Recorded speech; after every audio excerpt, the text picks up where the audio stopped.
Alors Stéphane, au sommaire de ce Bruxelles Metula, on va parler d'une affaire en Israël, de plusieurs affaires de viol. On analysera ça dans un instant. On parlera également de Benjamin Netanyahou qui est embourbé dans une nouvelle affaire via sa femme, Sarah. C'est pas la première fois. On parlera également d'une affaire qui s'est passée au Kenya avec deux Iraniens qui ont été arrêtés, qui détenaient des vidéos de l'ambassade d'Israël à Nairobi. Et enfin, on parlera, ça devient quasi une habitude dans cette émission, on parlera du conflit en Syrie avec le rôle de la Russie qui change de plus en plus. Mais tout d'abord, Stéphane, on va commencer avec les intempéries en Israël. En préparant cette émission, vous parliez même de tempête. Qu'en est-il en tout cas au niveau de Metula chez vous, Stéphane ? Ouais, je suis content, Jim, qu'on puisse faire cette émission parce que on a subi effectivement une tempête toute la nuit avec des vents qui atteignaient 90 km à l'heure et même plus, qui battaient les maisons, déracinaient les arbres, jetaient des tas de débris dans les rues et sur les rares voitures qui devaient s'aventurer sur les routes principales. C'était accompagné de très gros orages qui sont tombés d'ailleurs pas loin de la maison. À la rédaction, j'ai dû débrancher toutes les sources de courant parce qu'il y avait de fréquentes interruptions et puis des spikes, des sautes de courant qui auraient pu endommager notre matériel. C'est déjà arrivé. Donc on n'a pas eu d'hiver et puis vous savez que la sécheresse qui régnait jusqu'à avant-hier en fait a encouragé les feux, les feux terribles qui ont ravagé le pays. Eh bien, d'un coup, l'hiver est arrivé avec énormément de pluie. J'ai pas encore les quantités qui sont tombées ici, pas seulement sur l'ouest de la Galilée, mais beaucoup sur l'ouest de la Galilée. Mais ces rafales de vent qui poussaient la pluie sur les tuiles des maisons. Et je pense pas qu'il y a beaucoup de personnes dans ma région qui ont dormi cette nuit parce que c'était assez catastrophique avec aussi beaucoup de ces coupures de courant. Donc on devait se réveiller en pleine nuit si on voulait continuer à avoir du chauffage. Et la température a baissé d'à peu près 10 à 12 degrés. Donc de ne pas être chauffé quand il fait 2 ou 3 degrés dehors, eh bien c'est pas très indiqué, Jim. Stéphane, on sait que les Israéliens doivent quand même avoir un sentiment de frustration avec ces intempéries qui arrivent une semaine après tous ces incendies. Mais voilà, on ne peut pas toujours contrôler le ciel. Stéphane, on va passer tout de suite... Jamais, Jim. Jamais contrôler. Un jour peut-être, Stéphane, qui sait.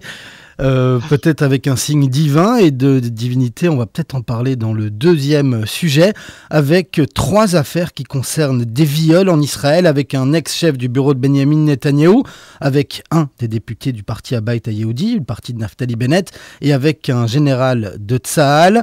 Alors ces trois histoires concernent des viols, Stéphane, et il y a un lien entre ces trois histoires, il ne faut pas se voiler la face. Ces trois hommes sont des juifs religieux, alors on se serait posé la question s'ils étaient musulmans pratiquants, s'ils étaient catholiques très religieux. Stéphane, est-ce qu'il y a un problème avec les juifs religieux et le viol en Israël ? On va pas se faire des amis, comme d'habitude, quand on refuse la langue de bois. Mais en effet, Gil Sheffer, c'est quand même l'ex-chef de cabinet de Benjamin Netanyahou. Il est maintenant condamné à 5 jours d'assignation à domicile par la justice. Il y a plusieurs femmes qui clament qu'elles ont été violentées par ce monsieur, qui est une personne qui a beaucoup de charisme et d'importance également au niveau de l'État. Et puis en 2013, il y avait une affaire semblable qui n'avait pas été poursuivie. Il n'avait pas été poursuivi dans cette affaire par décision de la police et de la justice. Il n'y avait pas assez d'éléments de preuve. Mais en 2013, il avait, sans explication, quitté son poste au cabinet de Netanyahou.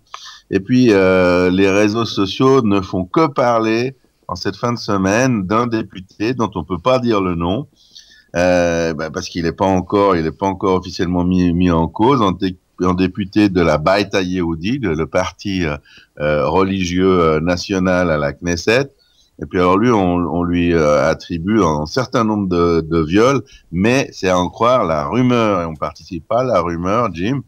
Ce qui est clair, c'est que même si aucune plainte a été déposée, eh bien c'est le travail de la police de mener l'enquête spontanément.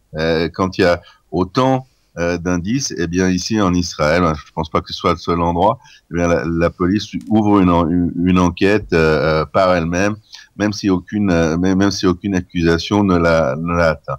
Et le cas le plus important, à mon avis, c'est quand même celui du général Ofek Boukris. Pourquoi le plus important? Parce que Ofek Boukris est un officier absolument brillant, auquel on imaginait un avenir extraordinaire dans le Sahel. On parlait de lui depuis quelques années pour occuper la fonction de général en chef de Sahel, rien que ça.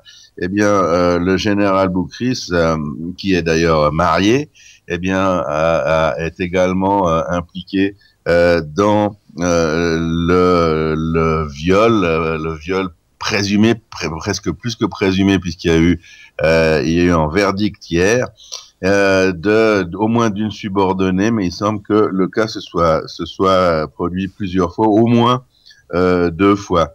Alors, il y a eu un arrangement entre l'accusation et la défense. C'est ce qu'on appelle en Israël une iskat tiyun. Et le général a été condamné à 1 an de prison avec sursis, mais il a été dégradé, destitué de son grade, ramené à un grade moins important. C'est probablement la fin de sa carrière militaire. On est un peu gêné. Il y a beaucoup de gens qui parlent de cela. Dans la nouvelle version, on a enlevé le viol parce que le viol c'est au moins 4 ans d'emprisonnement au minimum, donc, et on a gardé le fait que le général Boukris aurait eu des relations avec l'acceptation des victimes, mais en général, où personne dans la police et l'armée en Israël n'a le droit d'avoir de relations sexuelles avec des subordonnés, et c'est pour cette cause, c'est sur ce critère qu'il a été condamné à 1 an avec sursis. Les mouvements féministes protestent, ces mouvements accusent le système judiciaire d'avoir été particulièrement clément justement dans ce changement d'accusation et dans ce verdict, parce que justement le général Ofek Boukris était une grande figure de Tsahal. Beaucoup de commentateurs demandent ce vendredi matin que se serait-il passé si exactement pour les mêmes faits c'était un simple soldat qui avait été accusé de viol, et la réponse habituelle est qu'il serait depuis longtemps en prison. Alors, vous l'avez rappelé, c'est délicat. Je précise que nous n'y sommes absolument pour rien, mais ces 3 cas de viol ou de viol présumé touchent des hommes qui sont des hommes qui affichent à l'extérieur, par une kippa notamment, et par une position morale, eh bien leur appartenance active à la religion israélite. Ils ont tous une kippa sur la tête, et ça a quelque chose d'inquiétant. Ça a quelque chose d'inquiétant, d'autant plus qu'il y a un 4e cas. C'est pas un cas de viol, rassurons-nous, mais c'est le cas d'un grand rabbin de l'armée qui est colonel dans l'armée, et qui devait devenir le grand rabbin principal de Tsahal. Et la Haute Cour de justice a suspendu cette nomination parce que des écrits et des enregistrements de ce colonel grand rabbin Eyal Karim circulent, notamment sur Internet. Et il aurait dit, ce grand rabbin, il y a 10 ans, il a justifié, il faut bien s'asseoir pour entendre ce qu'il a dit, il aurait justifié le vol des femmes non juives en temps de guerre. C'est assez grave tout de même. Et puis, c'est vraiment un orthodoxe dans sa manière de voir la réalité. Il a totalement interdit à l'époque les femmes de servir dans l'armée. Alors, ça la met un petit peu mal. Quand on sait que toutes les femmes sont astreintes au service militaire en Israël, s'il a déclaré que les femmes ne devaient pas servir dans l'armée pour des raisons de modestie, il y a vraiment une contre-indication quelque part en mode antithétique qu'il va falloir effectivement analyser avant d'autoriser Eyal Karim à devenir le grand rabbin supérieur de l'armée. Stéphane, on le voit là avec, prie, toutes les histoires qu'on a racontées depuis ce début d'émission. On parle sûrement de cas isolés, mais qui se généralisent d'une certaine manière. Est-ce que les instances religieuses israéliennes ont réagi à ces affaires ou on garde plutôt le silence ? Alors d'habitude, on garde le silence, malheureusement. Pas tout le monde dans la sphère religieuse. Il y a même des associations qui combattent ces cas de viol qui sont malheureusement très fréquents, disons-le sans embâche et sans faux semblant, notamment également auprès des rabbins, notamment dans le cas de pédophilie, non pas seulement de viol. Il y a un problème de mœurs au sein de cette société qui est souvent refermée sur elle-même et dans laquelle souvent, les rabbins, les enseignants sont en contact direct avec des élèves et entre quatre murs. Et il y a ces associations qui font un travail très difficile. En fait, ils vont présenter à ces rabbins des alternatives en leur disant, soit vous vous retirez et vous vous engagez par écrit à ne plus être en contact, à ne plus vous trouver en contact direct avec des jeunes, et dans ce cas, on arrête l'enquête ici, soit on passe le dossier à la police. Donc ça, c'est une des choses à faire. Mais par contre, dans une école religieuse et dans un courant chassidique, il y a 2 ou 3 mois, en plein Tel Aviv, on a eu le cas de 6 rabbins qui sont aujourd'hui accusés d'avoir maltraité, d'avoir eu des comportements douteux ou plus que douteux avec les élèves, et pendant très très longtemps, Jim. Et cette école qui s'appelle Bells, qui appartient à la congrégation justement de Bells, avait été nommée Belsen en souvenir malheureux et mal choisi du camp de Bergen-Belsen, du camp nazi d'extermination Bergen-Belsen. Mais c'est dire pour les élèves comment et combien leurs études dans cette école au niveau d'un lycée était difficile et périlleuse, et puis on n'en fait pas beaucoup de bruit, c'est étouffé.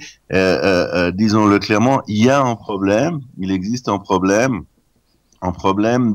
de conception, de concept de la vie sociale, des rapports entre les hommes et les femmes, pas pour tout le monde certainement, mais je dirais pas que c'est un cas isolé, mais pour certaines personnes, certains hommes issus des milieux religieux, la place de la femme est probablement pas suffisamment soulignée, et l'égalité des droits et des devoirs entre l'homme et la femme n'est pas forcément respectée dans cette mouvance, dans cette partie de mouvance. Bien entendu, on le dit, on le répète, ça ne concerne pas tous les religieux. Et puis, si vous permettez une dernière remarque de ma part, en tout cas, s'il n'y a pas d'autres questions sur ce cas, la remarque, je pense pas qu'il y a plus de cas de viol qu'auparavant. Je pense qu'on a un problème dans toute la société israélienne de l'homme, souvent brutal, souvent officier de l'armée, souvent remplissant comme Gil Sheffer un rôle important au sommet de l'État, et puis qui considère la femme comme un être à disposition, un être qui n'a pas forcément de raison de s'opposer à consommer l'acte sexuel envers eux. C'est le colosse, c'est l'idée de l'homme roi. Et ça, il faut lui couper la tête. Il y a des gens qui s'en préoccupent, notamment dans la justice israélienne, notamment dans les ONG.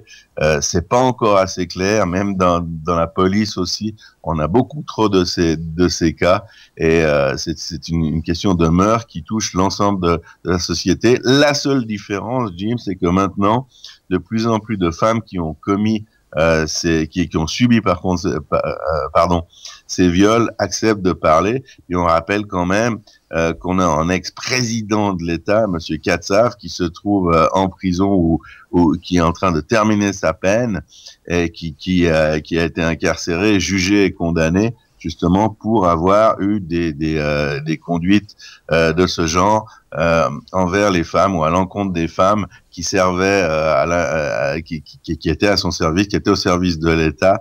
Et c'est quand même assez grave, quoi. Il n'y a pas beaucoup de pays dans lesquels un président ou un premier ministre s'est retrouvé en prison pour viol ou harcèlement à l'encontre de subordonnés ou de personnes qui travaillaient avec eux. C'est un fait en Israël et il faut lui attribuer tout le sérieux voulu, parce que c'est un fait qui est tout simplement inacceptable pour une société comme la nôtre. Voilà Stéphane, 8h passées de 16 minutes. On a déjà pris beaucoup de temps pour ce sujet, mais il avait de l'importance. Je vous remercie Stéphane d'avoir précisé évidemment qu'on ne faisait pas de généralité dans ce Bruxelles-Metula, mais on analyse toute l'actualité internationale et les sujets sensibles en Israël. C'en était un, il fallait passer du temps dessus. On passe à un autre sujet sensible de l'information israélienne. C'est la femme du Premier ministre, Sarah Netanyahou, qui a été interrogée pendant 11 heures. Alors c'est pas la première fois qu'elle est au centre d'une affaire d'argent de l'État dépensé ou utilisé à des fins privées. Là, c'est pour des histoires de meubles. On avait parlé avant d'histoires de bouteilles vides. Alors Stéphane, on imagine bien que le couple Netanyahou ne doit pas avoir trop de difficultés à boucler ses fins de mois. Alors comment est-ce qu'on peut analyser le comportement de la femme du Premier ministre? Je sais que c'est une analyse psychologique, c'est pas votre rôle, mais en même temps, vous venez de nous donner une analyse assez psychologique de la société israélienne il y a un instant. Alors Stéphane, est-ce qu'il faut parler d'erreur de jugement de la part de la femme du Premier ministre, ou bien alors c'est plus délicat que cela? Bon, l'analyse était plutôt sociologique, Jim, que psychologique. On va pas non plus entrer dans la tête de Sarah Netanyahou. Ce qu'on peut dire, c'est qu'elle a presque échappé à ce dossier. Le dossier était passé du procureur à la police, qu'il avait rendu au procureur. Et puis maintenant, le procureur a demandé à la police un complément d'enquête, vraisemblablement pas à cause de faits nouveaux. Alors on va très rapidement les citer, ces faits nouveaux. Madame Netanyahou est accusée d'avoir enrôlé des chefs connus et d'avoir acheté de la nourriture pour des événements familiaux avec l'argent de l'État. Elle est accusée de payer les soins spéciaux pour son père partiellement grabataire, également avec de l'argent de l'État. Elle est accusée d'avoir utilisé Avi Fahima, qui est un membre du Likoud, mais qui est surtout électricien, qui est l'électricien principal, ou qu'il était, parce qu'il est en bisbille avec la famille Netanyahou, et qui était l'électricien principal pour la résidence officielle des Netanyahou à Jérusalem, c'est-à-dire la résidence officielle du Premier ministre d'Israël, qui ne leur appartient pas. Ils y sont, par exemple, comme à la Maison Blanche, ils y sont les pensionnaires pendant la durée du mandat du Premier ministre. Eh bien, cet électricien, Avi Fahima, a été prié de faire des travaux toujours payés par l'État dans la grande et belle résidence des Netanyahou à Césarée. Et puis la dernière chose sur laquelle, à notre connaissance, Sarah Netanyahou a été interrogée par la police, c'est le fait justement qu'elle aurait transféré des meubles qui appartiennent à la résidence d'État, c'est-à-dire qui nous appartiennent à nous, au peuple, aux citoyens d'Israël, des meubles pardon, de Jérusalem, payés par l'État à la résidence privée de Césarée. C'est pour cela qu'elle a été écoutée par la police. Elle a été écoutée jusqu'à minuit, plus de minuit hier, dans la nuit. 11 heures d'interrogatoire. Alors, on peut se dire que c'est un petit peu sordide, effectivement.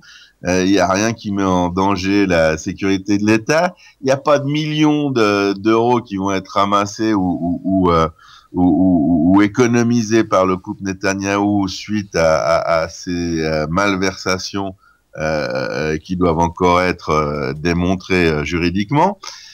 Mais tout de même, on se dit qu'avec toutes ces histoires, et c'est pas les premières comme vous l'avez mentionné, le Premier ministre, son épouse doivent quand même montrer un certain exemple. Ils ne doivent pas traiter les choses qui appartiennent à l'État comme si c'était les leurs propres. Et puis, ce qu'on a un petit peu l'impression dans ces affaires, c'est qu'ils essayent surtout Sarah, essaye de faire de petites économies pendant le temps où son mari occupe la première fonction de l'exécutif. Ça se compte en quelques milliers ou peut-être dizaines de milliers de shekels, mais ça ne doit pas être. On ne doit pas entrer dans une analyse psychologique de Madame Netanyahu, qui serait d'ailleurs certainement fort importante, mais il faudrait pour cela avoir des spécialistes, non pas de stratégie, mais de psychologie. C'est un petit peu effectivement bizarre, mais ça ne devrait pas être. Il y a aucune raison quand on est doué d'intelligence, quand on a des conseillers, quand on a plein d'avocats autour de soi, quand il y a des affaires comme l'affaire des sous-marins où certains accusent Monsieur Netanyahou d'avoir détourné des sommes astronomiques de plusieurs dizaines, voire centaines de millions d'euros à son profit, toujours au niveau des accusations, bien entendu. Rien n'a été encore démontré, aucun verdict n'a été pris par aucune cour de justice.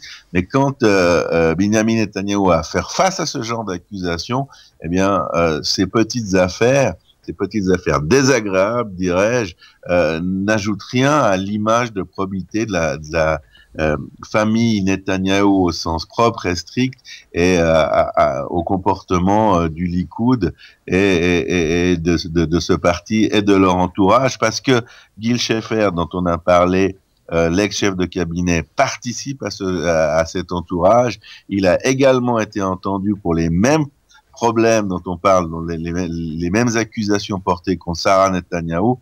Donc il y a quand même quelque chose qui sent mauvais. Elle va pas être condamnée ni à la guillotine, ni à des années de prison ferme, mais ça risque de faire encore du bruit. Et surtout les Israéliens, les citoyens n'aiment pas du tout ça. Ils n'aiment pas payer des impôts pour s'occuper du papa de la santé du papa de Madame Netanyahou. Stéphane, il est déjà 8 heures passées de 22 minutes. Je vais prendre un léger risque en vous posant une dernière question, mais je vais vous demander d'être assez bref, et je sais que ça va être compliqué pour vous parce que ça l'est de manière assez habituelle. Ça va l'être encore plus parce que c'est une question sur la Syrie et qui était assez large, mais je pense que c'est important qu'on en parle pour nos auditeurs. Stéphane, c'est le sujet Russie-Turquie en Syrie. On a vu notamment une déclaration d'Erdogan cette semaine qui n'a pas plu du tout au Kremlin. Erdogan a dit que les Turcs bombardaient la Syrie pour faire tomber Bachar al-Assad. Alors Stéphane, est-ce qu'on a un conflit turco-russe qui est vraiment en train de se concrétiser en Syrie ? Je vais essayer d'être plus bref dans ma réponse que vous dans votre question. Oui. On en a parlé la semaine dernière, Jim. On était les seuls en exclusivité à parler de cette attaque par des avions russes dans la région d'Al-Bab contre l'armée turque qui avait fait plusieurs dizaines de victimes morts et blessés. Eh bien, ça continue. Une minuscule histoire, une ville dans le Rojava kurde, donc au Kurdistan, nord de la Syrie, nord-est de la Syrie, près de la frontière irakienne. La ville s'appelle Hasakeh. Début de la semaine dernière, bagarre à l'arme lourde entre l'armée syrienne de Bachar al-Assad et les Kurdes, les Peshmerga. Et puis Poutine intervient. Et ce qu'on voit à la fin de cette dernière semaine, ce sont les Kurdes qui veulent établir leur État sur le nord de la Syrie, et les Alaouites, le gouvernement central syrien qui veut récupérer toutes les parties de la Syrie, donc qui sont absolument en désaccord total, fondamental et inconciliable les uns avec les autres, qui font le coup de feu ensemble, je répète bien, devant Al-Bab, dont on a beaucoup parlé, cette ville verrou. Eh bien, nous avons aujourd'hui l'armée régulière syrienne et les Kurdes des YPG qui s'attaquent ensemble, bien entendu, à Daesh, mais surtout à la Turquie, avec en filigrane la Russie qui leur accorde une couverture aérienne. C'est du nouveau, ça change la donne, et ça provient de la victoire, la victoire qui est presque entièrement consommée, la victoire barbare qui s'est construite sur des dizaines de milliers de morts dans les bombardements russes à Alep. Eh bien, aujourd'hui, avec ces paris militaires, ces risques énormes, eh bien, Vladimir Poutine est devenu l'homme fort, l'homme sur lequel on peut compter pour faire quelque chose, que ce soit pour le gouvernement syrien ou pour les Kurdes. C'est une toute nouvelle donne. Et puis, bien évidemment, au travers de ces proxys, par ces alliances interposées, eh bien, la Russie, eh bien, c'est les États-Unis et les Européens qu'elle défie. Et ici, on a peur un petit peu en Israël que les choses dégénèrent. Il suffit d'une incompréhension de deux pilotes qui se tirent dessus pour que ce conflit de régional passe en conflit international, voire mondial. Et je vous assure, et j'assure sans rassurer, bien entendu, les auditeurs qu'on est vraiment pas très loin d'une situation telle que je viens de la décrire, la situation du pire. Stéphane, vous avez été bref, mais tout de même plus long que ma question, mais c'est normal. Mais merci en tout cas, Stéphane, et merci d'avoir été avec nous dans ce Bruxelles-Metula, Stéphane. Je vous souhaite un meilleur temps que chez nous et un très bon week-end à Bruxelles et dans le reste de la Belgique.